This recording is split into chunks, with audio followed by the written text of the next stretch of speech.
Good morning. আজ day 4। আজ সারাদিন কি খাবো, কি খেলাম, চলুন আপনাদের সঙ্গে শেয়ার করি।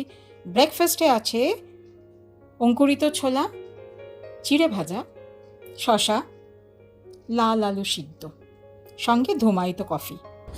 লাঞ্চে আছে গরম ভাত,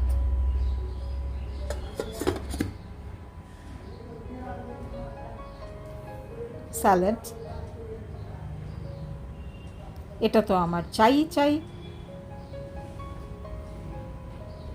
তিতো চচ্চড়ি, ওপর থেকে একটু কাসুন্দি ছড়ানো, কুঁদরি আর আলুর ছেচকি,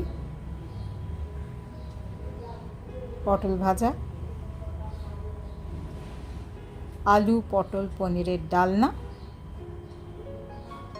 আর দই। এই হচ্ছে আমার লাঞ্চের সাজানো থালা।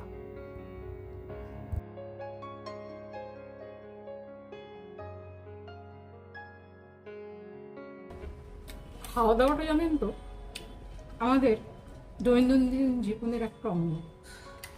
অনেক ক্ষেত্রে দেখেছি বাড়ির মহিলারা কোনো রকম একটা থালায় নিয়ে খেতে বসে যায় না, খাওয়াটাও কিন্তু আমাদের আরাধনার মতন, পুজোর মতন, এই শরীরটাকে সুস্থ রাখার প্রচেষ্টা। সুতরাং খেতে বসেই যেটা প্রথম আমি করি, আপনারাও নিশ্চয় অনেকেই করেন, ঈশ্বরকে ধন্যবাদ দেবেন। তাহলে চলুন খাওয়াটা শেষ করে নিই, হ্যাঁ, তারপরে আবার গল্পগুজব হবে। রাতের খাবারটা একেবারে হালকা ফুলকা, মুড়ির পোলাও। গুড নাইট, সবাই ভালো থাকবেন।